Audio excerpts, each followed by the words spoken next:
My name is Jaegli, and I'm a co-owner of Global Surface Solutions. It all happened about, I'd say, 13 years ago when just around the time when my son was born, and I was playing in a squash tournament, and partway through one of the matches, I experienced a lot of pain in my chest and my arms, very dizzying experience, a painful experience, and I had to stop. And I took a little bit of time, and people were quite concerned, I could tell, and I figured I would, whatever it was would pass. I played another point and struggled with the same sort of symptoms, and I think I may even played another third point, and then finally I just realized that whatever was on me was too much, and I had to stop. The next time I really noticed something, I was in an adventure race, and I was partway through this race, partway through the day, and I mean, again, it hit me. I couldn't go on anymore, and I started throwing up. Like, it was that intense. And there was a search and rescue there. They're always along the route, and they took me aside, and they put their hand on my pulse, the girl did, and said, "You have an irregular heartbeat." And I had no idea what that was.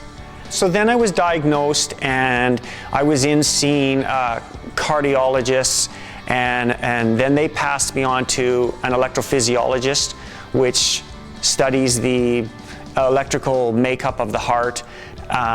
He took a look at me and said, this was in 1998 or whatever, and he said, well, there's really nothing we can really do for you at this time.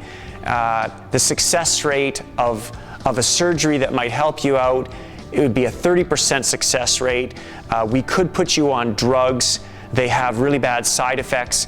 So he said, based on where you are, you have a bad heart rate sometime, and sometimes it's normal, so just go live your life.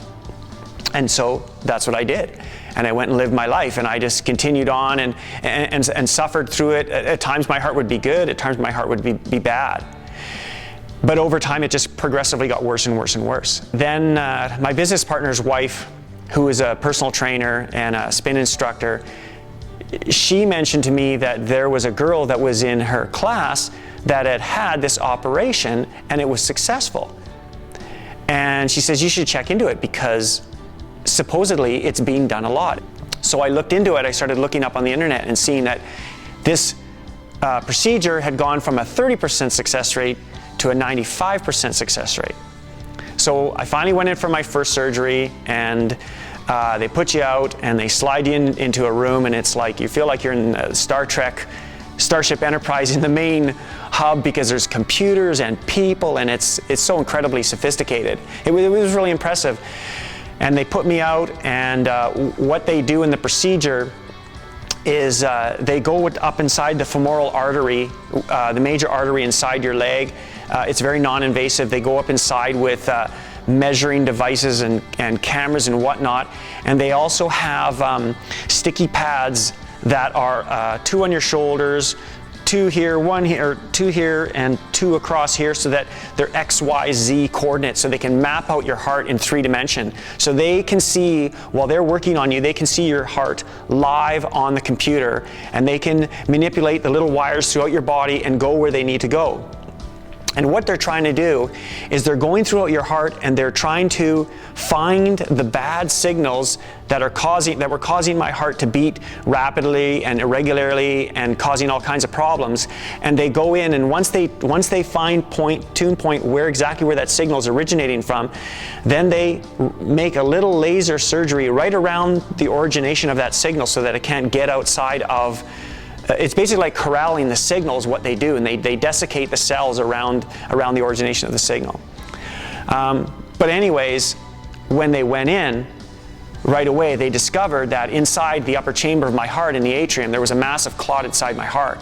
And the reason that clot was there is because my heart had been chronically in A-Fib for a year. So it's kind of like if you think of water flowing down a stream, anywhere where there's little pockets off the side, that's where water can circulate, and all the gunk and stuff starts forming because the river's not washing it through. Well, my whole river is just doing nothing, so there's lots of places where blood can slow down and start to coagulate and form. The first surgery I felt very good, but the second, third, and fourth was a real tough go. over the 2-3 years. But having the 5th surgery, it was like within a week or so, I started to feel better than I'd ever felt before. I mean, you get used to when you're in A-Fib for a long period of time. You get used to that feeling, you forget what normal is. And so when my heart went normal, it was just like, it was like a weight gets lifted off your shoulders and a breath of fresh air and the blood's flowing properly and you don't get dizzy spells anymore. And when you get up and get down, so you're completely elated. And it's just been getting better and getting better. And I mean, I go to the gym now 4 days a week. In the morning, I get up at 10 to 5 and I make my way to the gym and I'm doing cardio and I'm working out. And now I've started just playing squash about a month ago, and that's been improving for me. And it's pretty amazing to be able to get that back.